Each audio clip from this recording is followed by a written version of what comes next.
well. So, without further ado, it is my pleasure to introduce and talk about South Downtown and what they'd like to have happen in SoDo. Tom Smith, Kathy Lang, and David Schmidt.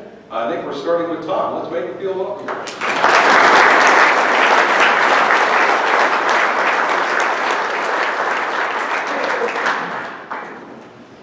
Thanks, Colby. I'm Tom Smith, and I just want to thank everybody for coming and wanting to find out a little more about what's going on in the South Downtown Revitalization Project. I've heard some people say, why is this actually a project and why is it going on?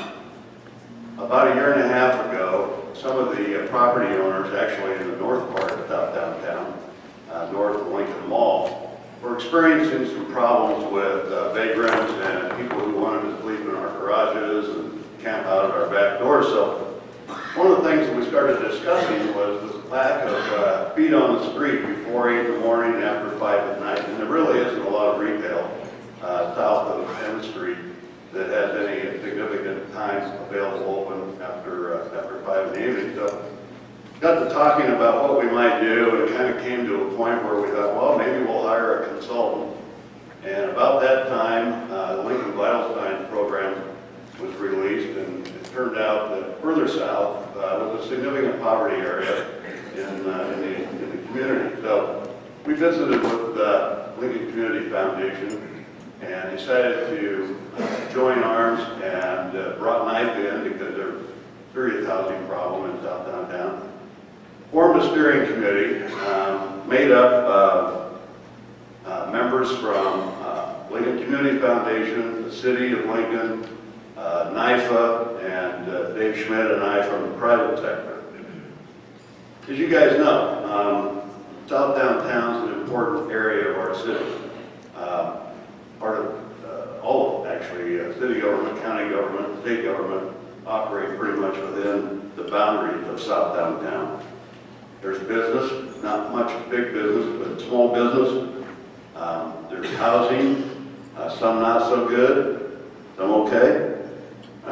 We've got a wide range of ethnic population in the South Downtown area, and sometimes difficult to reach all of those populations.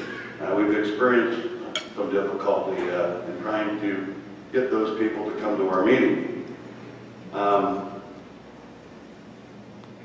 As I said a minute ago, Lincoln Community Foundation, private investors, NIFA, and the City of Lincoln have come together.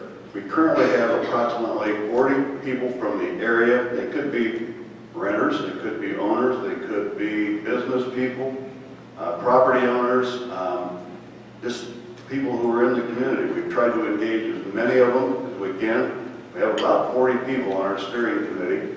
We get about 25 people to come to our meetings.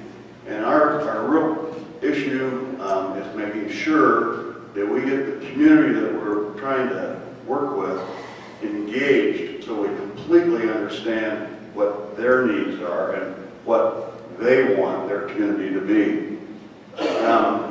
With that being said, I'm going to turn this over to Kathy Lang, who will spend a little time talking about the process that we're going through right now.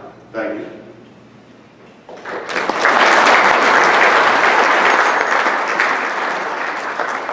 Thank you, Tom. Good afternoon to everyone.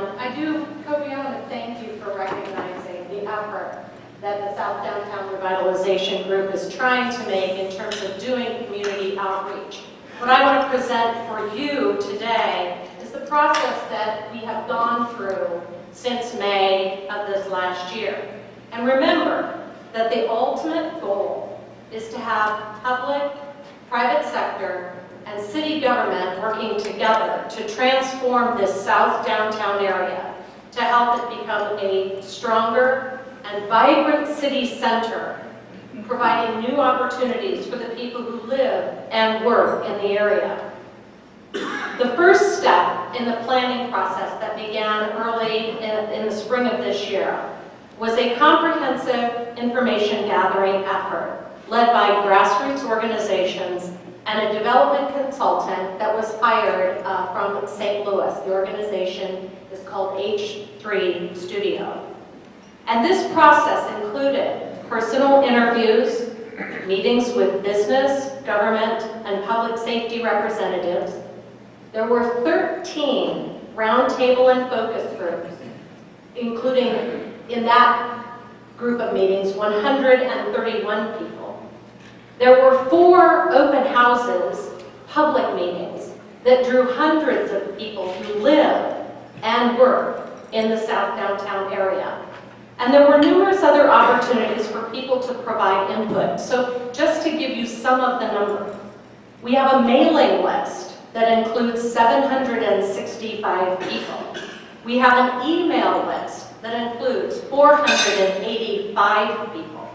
We have engaged 2 neighborhood organizations, all of the community learning centers that are associated with the schools in the South Downtown area.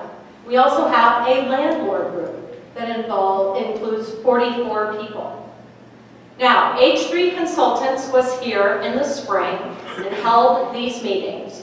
They then presented an array of about 13 different ideas to look at for the South Downtown area. One of those was closing 13th Street. And we all want to be very clear that's no longer on the list.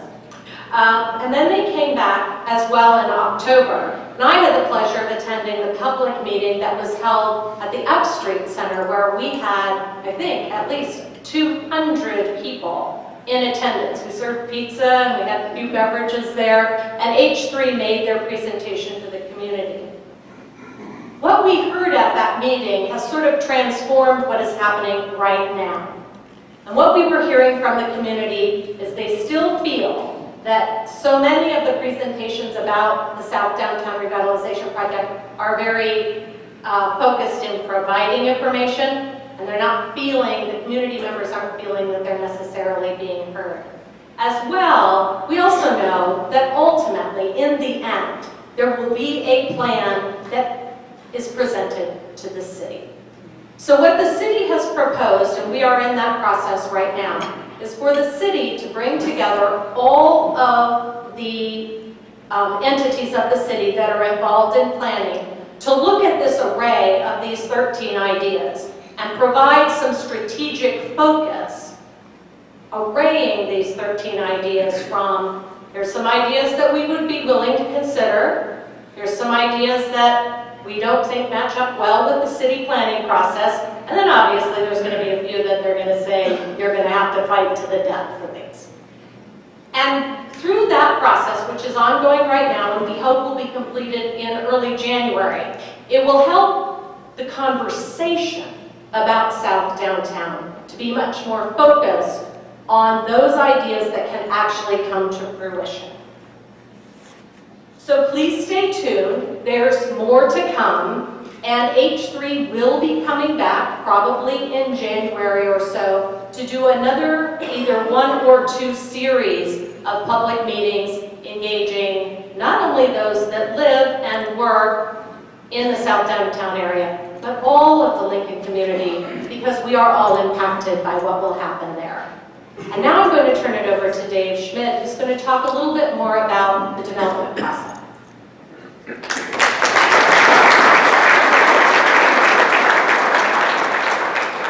you, Kathy and Tom. They've been talking a lot about engagement, community engagement today.